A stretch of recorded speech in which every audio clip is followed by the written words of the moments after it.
¿Se acuerdan si en las escuelas que ustedes fueron hubo alguna leyenda estilo de que en el baño de las niñas se aparece una niña en el último baño? O antes era un cementerio, la típica. En lo personal, en la mía decían que antes era un circo y que todos los payasos quedaron ahí enterrados y en la noche como que podías ver payasos en el patio. Bueno, pues el día de hoy les voy a contar algo que ocurrió en esta escuela. En esta escuela, un día se estaba terminando el recreo y la maestra les estaba diciendo a sus alumnos que ya se formaran porque justamente ese día se había planificado que hubiera un simulacro de incendio en el que toda la escuela debería de participar. Entonces todos los alumnos ya se estaban juntando con su grupo, era un día súper caluroso, ya saben, cielo despejado, el sol que te ardía terrible. La maestra ya tenía a todo su grupo como que ahí formadito y les estaba tomando lista uno por uno. Ellos estaban ahí como aburridos, simplemente esperando que el tiempo pasara de este simulacro, cuando una chica, que era realmente un grupito de 5 amigas, se fijó que justo a un lado de una compañera suya llamada Carmen había una alcantarilla sin tapa. Algo así como la imagen, nada más que la tapa no estaba. Esta alcantarilla tenía ya sin tapa unas cuantas semanas y entonces esta niña comenzó a pensar que qué divertido sería si Carmen se caía por la alcantarilla y cuando mencionara a la maestra su nombre, ellos tuvieran que contestar que Carmen está en la alcantarilla. Ella pensó que esto iba a ser súper divertido, que todos iban a reír a carcajadas y que Carmen sería el hazmerreír por haberse caído por la alcantarilla. Discretamente le cuenta a sus otras 4 amigas el plan y todas acceden. Estas niñas empiezan a fingir que se están tropezando, se empiezan a empujar y su plan, su maniobra fue perfecta, porque Carmen cayó por la alcantarilla. Casi no hubo ningún ruido cuando Carmen cayó, solamente un pequeño sonido de queja. Pocos minutos después, la maestra menciona el nombre de Carmen y estas chicas comienzan a decir, ella está en la alcantarilla. Todos los alumnos comenzaron a carcajearse, incluidas estas 5 chicas que nadie sabía que tenían todo premeditado. La maestra se va acercando a la alcantarilla y estas carcajadas empiezan a quedar en silencio. Cuando la maestra se asoma para ver a la alcantarilla, no emitió ninguna palabra. Volteó a ver todos sus alumnos y la mueca que tenía en su cara era de terror. Esta situación no era para nada de risa, ya que Carmen había caído de cabeza en el hueco. Y al aterrizar, su cabeza se había como que torcido de lado, es decir, que se había roto el cuello. Y su cara se había quedado casi sin piel porque al momento que ella iba cayendo se iba raspando con las paredes del hueco. Además de que tenía una mueca espantosa en el rostro, como si hubiera querido gritar, pero no hubiera tenido el tiempo suficiente. Las 5 chicas que hicieron esto se acercaron a ver y la autora, la que se le ocurrió la idea, derramó una lágrima al ver pues la situación real de lo que había hecho. Nada estaba bien con esta broma. Entonces llega la policía a la escuela y ellos son los que dicen oficialmente que Carmen murió porque se rompió el cuello. Mientras toda la escuela estaba en silencio, la policía sacó el cuerpo de Carmen y se lo llevó. Ese mismo día hubo un interrogatorio en la escuela en la que todos los alumnos tenían que ir. Y en dicho interrogatorio, estas 5 chicas dijeron que esto había sido un accidente. Simplemente que ellas habían sido testigos, como Carmen pues simplemente se cayó por la alcantarilla y listo. La policía desafortunadamente les creyó y el caso de Carmen se cerró. Y ahí quedó. Pero ninguno de ellos sabría que algo muy siniestro estaba por comenzar. Meses después, los compañeros de la fallecida Carmen empezaron a recibir unos correos electrónicos que por título tenía "La empujaron" y afirmaban que Carmen había sido empujada y que no había sido un accidente. En esos correos también decía que los culpables tendrían que asumir la responsabilidad de este crimen, o de lo contrario tendrían terribles consecuencias. La mayoría de los alumnos pensaron que esto era una farsa, simplemente como para asustar, divertirse causando temor, ya saben, una cosa así. Algunos no estaban tan seguros de que fuera una farsa, pero pues no podrían comprobarlo. Transcurridos unos cuantos días de que los correos comenzaron a llegar, la chica que había iniciado toda la situación de Carmen se estaba bañando en su casa cuando escuchó como unas risas que venían de ahí mismo, de adentro de su baño. Lo primero que pensó fue, ¿acaso me estoy volviendo loca o qué? Muy asustada, se salió de bañar, se secó rápidamente, se vistió, se despidió de su mamá un poco nerviosa y se fue a dormir mucho más temprano que de costumbre.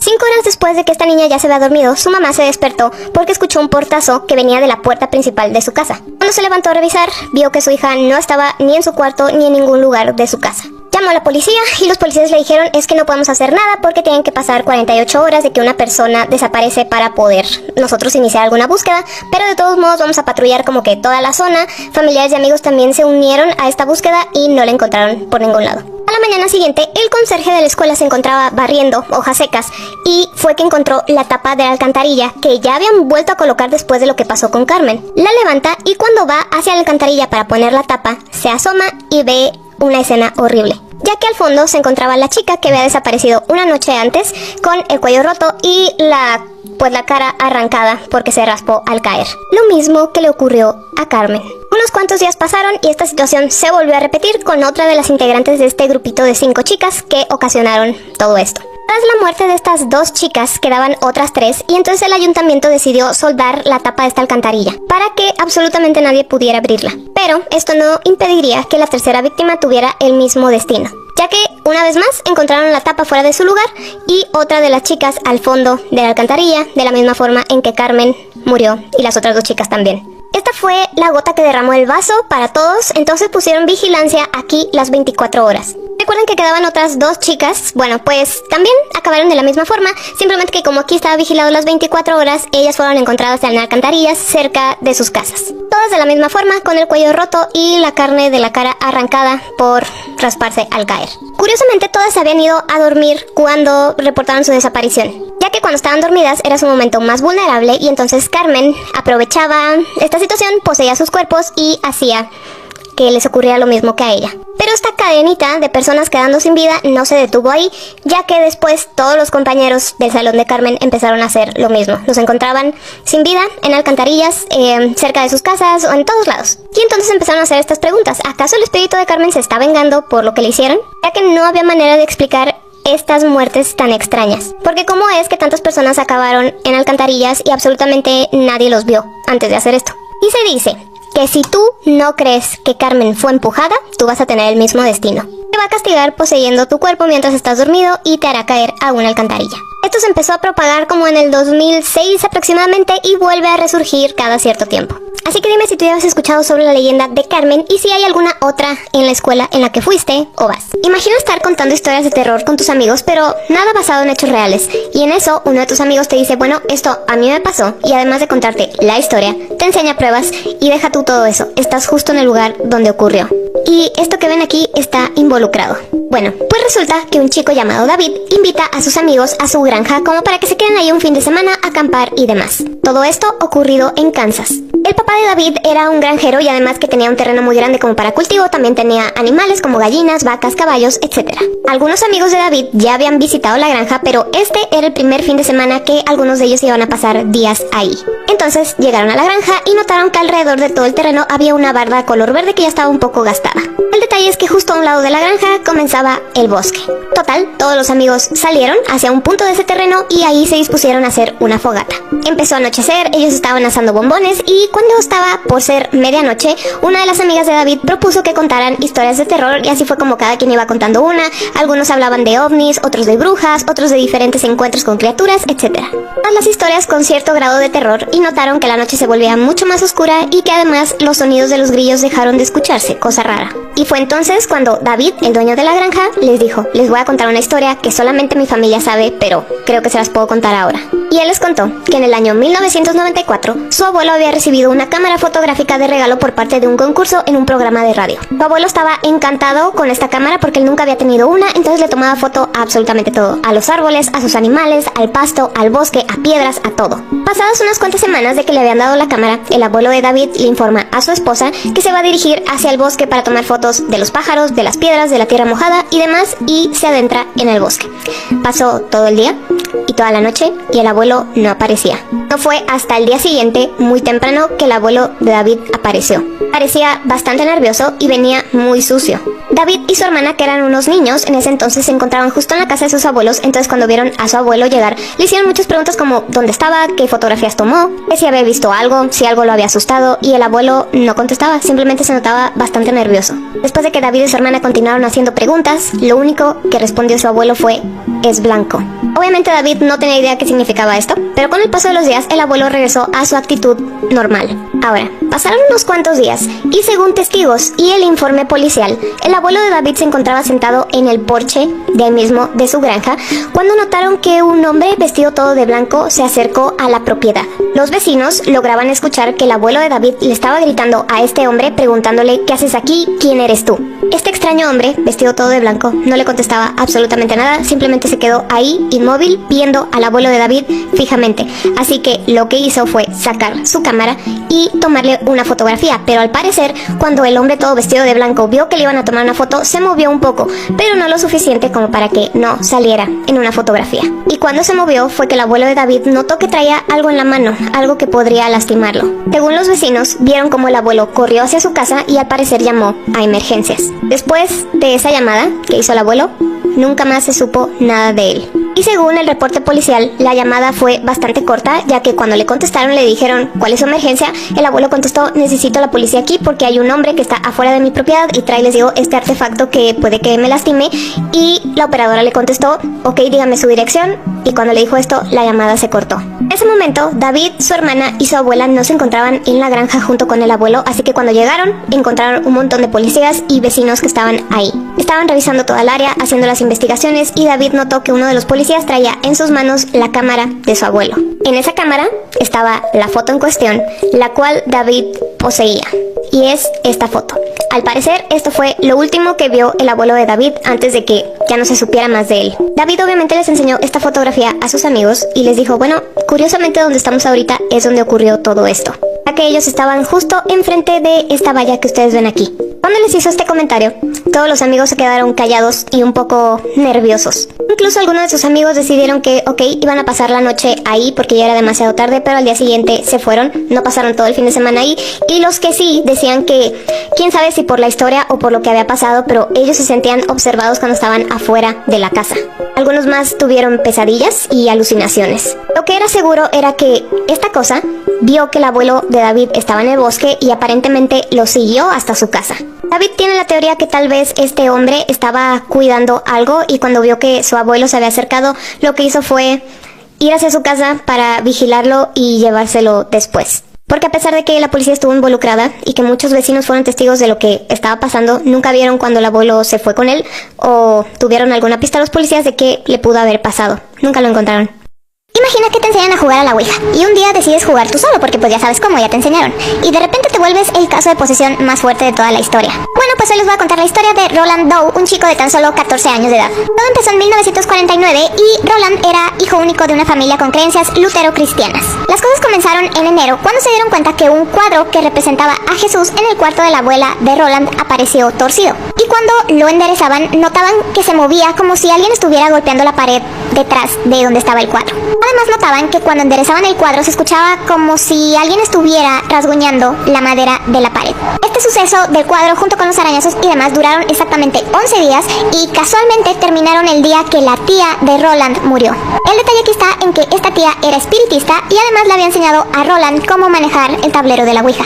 Entonces cuando la tía falleció, Roland intentó por sí mismo contactarla a través de la Ouija y a partir de aquí fue donde las cosas se pusieron mucho peor. Roland era un niño platicador y alegre, pero sus padres notaron que el niño se había vuelto bastante desagradable y reservado. Durante la noche parecía que Roland tenía pesadillas porque hablaba con alguien, además de que los muebles empezaron a mover por sí solos. Diferentes objetos comenzaron a levitar, o sea, a flotar, y los arañazos que se escuchaban con el cuadro siguieron. Toda esta situación le llegó a oídos del reverendo local, quien decidió ir a la casa para él por sus propios ojos ver todo esto que estaba pasando. Y no solo presenció todo esto, sino que vio que la cama de Roland se sacudía sola y que además le aparecían al chico unos rasguños en el pecho que parecía como si alguien se los estuviera haciendo, pero por dentro de su cuerpo. Este reverendo, sospechando que alguna entidad oscura se había apoderado del cuerpo de Roland, contactó con un especialista. Y este especialista era un sacerdote católico que lo primero que hizo fue visitar al chico. Cuando el sacerdote llegó a la casa, traía con él una botella de agua bendita y unos cirios para prenderlos ahí en el cuarto de Roland. Pero en cuanto entró al cuarto, la botella con agua bendita explotó y las velas, cuando las prendieron, lanzaron como unas llamaradas súper fuertes y se apagaron. Por más que las prendían, no se quedaban así. Dejando esto un poco de lado, el sacerdote se acercó a Roland y él se encontraba como en estado de trance, pero sí le habló con una voz que no era la suya. Y le dijo unas palabras en latín, pero Roland no conocía el latín y lo que le dijo fue: oh sacerdote de Cristo, sabes que soy un demonio, ¿por qué me molestas? En cuanto el sacerdote vio esto, lo primero que hizo fue pedir un permiso para poderle realizar un exorcismo a Roland. Y además se llevaron a Roland a un cuarto custodiado en un hospital en Georgetown. Este hospital era dirigido por jesuitas y era atendido por monjas.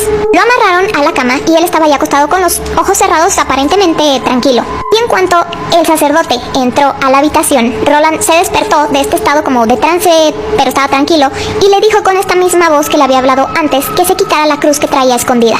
Después de esto, Roland dijo muchas cosas en arameo y más rasguños le aparecían en el cuerpo. El sacerdote siguió con lo suyo, comenzó a rezar, pero no contaban con que Roland se las iba a ingeniar para soltarse una de las manos que tenía amarradas y le hizo una cortada al padre del hombro hasta la muñeca. Y tuvieron que parar el exorcismo inmediatamente.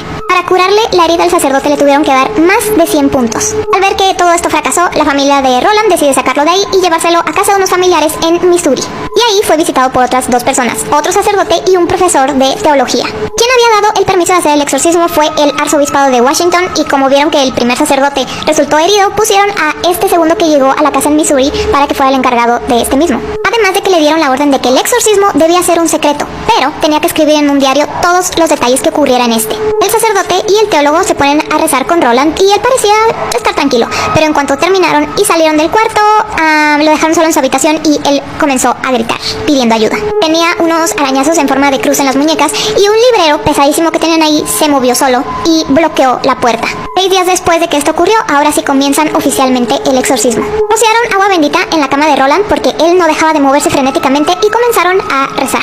Mientras rezaban se dieron cuenta de que le estaban apareciendo al chico arañazos en la garganta, los muslos, el estómago, la espalda y en el rostro. En el pecho de Roland apareció la palabra hell, es decir, infierno. Durante esa sesión le preguntaron al demonio su nombre y se lo escribió en el cuerpo del chico. No se los voy a decir porque luego me dicen que no diga eso. A medida de que todo esto iba ocurriendo, las cosas se ponían más violentas y más de miedo. El chico gritaba y hablaba con una voz súper ronca y de miedo, se reía con carcajadas diabólicas, insultaba a los sacerdotes y maldecía al escuchar los rezos. 2 días después lo llevaron a un hospital donde ahí se libró la última batalla. Mientras estaban rezando, Roland volvió a hablar, pero no con la voz ronca y de miedo. O sea, tampoco era su voz, pero era una voz como mejor.